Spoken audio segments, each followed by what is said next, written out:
अमरावती ग्रामीण पोलिसांनी सायबर गुन्हेगारीविरोधात मोठी कारवाई करत तब्बल 6,25,00,000 रुपयाचा आर्थिक व्यवहाराचा पर्दाफाश केला।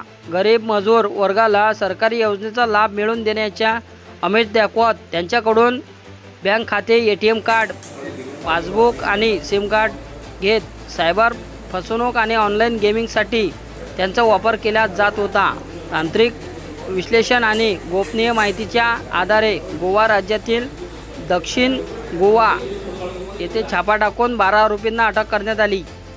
या कारवाई दरम्यान 64 पासबुक, 147 ATM कार्ड आणि 198 सिम कार्ड, 52 मोबाईल, 9 लॅपटॉप आणि 3 टॅबलेट असा एकूण 10,85,000 रुपयाचा मुद्देमाल जप्त करण्यात आला। या प्रकरणात 64 बँक खाते गोठवण्यात आले असून आणखीन काही आरोपी फरार आहेत। ग्रामीण पोलीस अधीक्षक निकेतन कदम यांनी नागरिकांना आपले बँक खाते, ATM कार्ड किंवा OTP कोणाला देऊ नये असे आवाहन यावेळी करण्यात आले। हे आरोपी जे पकडले कुठले होते आणि कशा प्रकारचा यांनी गुन्हा केला आहे? आपल्याकडे अमरावती ग्रामीण जिल्ह्यात आपल्याला 10 तारखेला एक तक्रार प्राप्त झाली होती की काही मजूर आणि गोरगरीब व्यक्ती आहेत, त्यांचे बँक अकाउंट्स आणि त्यांच्या नावावरचे सिम कार्ड याच वापरून त्यांच्या जे बँक अकाउंटवर आहेत त्याच्यात मोठ्या प्रमाणात पैशांचे व्यवहार होत आहेत। आपण तात्काळ त्याची दखल घेत प्राथमिक चौकशीमध्ये असं निष्पन्न झालं की हे बँक अकाउंट्स खूप मोठ्या ट्रान्झॅक्शनसाठी वापरण्यात येत आहेत आणि बेसिकली सायबर फ्रॉड याच्यासाठी वापरण्यात येत आहेत। तर आपण गुन्हा तात्काळ दाखल करून सायबर पोलीस स्टेशन येथे वर्ग करून सायबर पोलीस स्टेशनने जो आत्तापर्यंत तपास केलेला आहे त्याच्यामध्ये असं निष्पन्न झालेलं आहे की हे जे अकाउंट्स आहेत याला म्यूल अकाउंट्स आपण म्हणतो।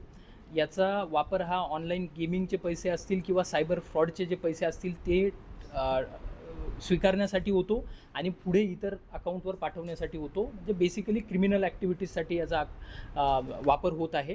त्या अनुषंगाने आपण जी अधिकचा तपास केला त्यामध्ये गोवा येथे आपल्याला याचा ट्रेस मिळाला की तिथून हे सर्व ऑपरेट होत आहे। आपल्या टीमने सायबरचे जे PI आहेत आणि तसेच आमचे बाकीचे अधिकारी आहेत यांनी जाऊन गोवा येथे एक चांगला ट्रॅप लावून आपण रेड हँडेड तिथे 11 आरोपींना पकडलेलं आहे की जे तिथून कॉल सेंटर चालवत होते। त्यांच्याकडे आपल्याला जवळपास 200 सिम कार्ड देखील मिळाले आणि 70च्या आसपास बँक अकाउंट्स मिळालेले आहेत।